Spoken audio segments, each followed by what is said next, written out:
Sa gitna pa rin ng mga agam-agam patungkol sa pagkakaroon ng program appropriations kung saan hindi malabong magkaroon ng korupsyon, naniniwala ang Department of Budget and Management na kailangan pa rin ng mga ito sa panukalang pondo. Sabi ni DBM Secretary Amenna Pangandaman, nagagamit ang unprogrammed funds para pondohan ang mga hindi inaasahang pangyayari kabilang na tuwing panahon ng sakuna at kalamidad.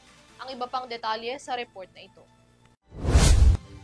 Sa pagtalakay sa panukalang pondo para sa 2026, naging mas mahigpit ang pagbusisi sa programmed at unprogrammed funds sa ilalim nito. Ito ay sa gitna ng issue ng flood control scandal na naging posible umano sa pamamagitan ng unprogrammed funds. Sinubukan na rin isulong sa Kamara ang pag-aalis sa unprogrammed appropriations, ngunit hindi ito naaprubahan.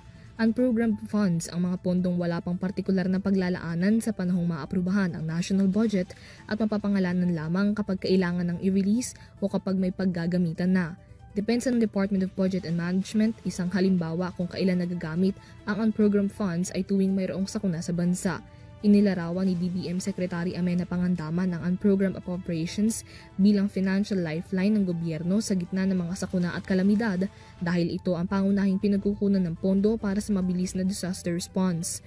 Ginawa niyang halimbawa ang kaka-aproba lamang ng dagdag na 5 bilyong piso para pondohan ang Assistance to Individuals in Crisis Situations Program na kukunin mula sa Fiscal Year 2025 General Appropriations Act o GAA. Ang karagdagang pondo na ito layong matulungan ng higit 400,000 mga Pilipinong nasa krisis mula Oktubre hanggang sa katapusan ng taon. Ayon kay Pangandaman, hindi secret funds ang program appropriations. Sa halip ito ay standby allocations na otorisado ng Kongreso at ginagamit ng pamahalaan sa mga hindi inaasahang pangyayari at iba pang national priorities.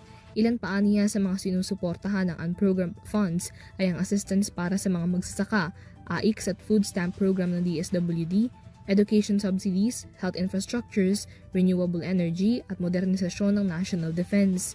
Ngayong araw, humarap si Pangandaman sa Independent Commission for Infrastructure upang magbahagi ng impormasyon patungkol sa prosesong kaugnay ng National Expenditure Program at GAA.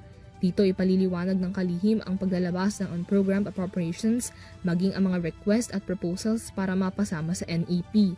Sa kabila nito, nilinaw ni Pangandaman na walang kakayahan ang DBM na magsagawa ng budget insertions at na ang kapangyarihan para sa realignment at amendments ay hawak ng Kongreso. Sinigundahan din ng Malacanang ang posisyong ito ng DBM pagdating sa unprogrammed funds at idiniin na kailangan ito lalo ngayong sunod-sunod ang kalamidad.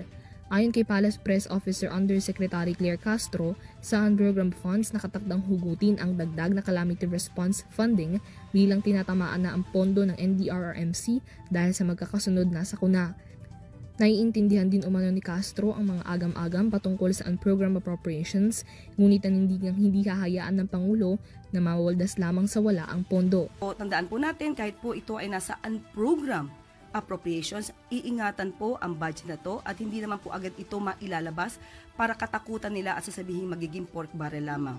Ngayon po, sabi nga natin, ang Pangulo mismo ang nagpapaimbestiga patungkol dito sa mga maanumalyang paggamit ng pondo para sa flood control projects. Mas lalo pong pag-iingatan ng Pangulo ang budget na ito para po mas maging maganda at hindi malustay ang pera kung saan-saan. Para sa EuroTV News, Mia Layagin sumasaludo sa bawat Pilipino.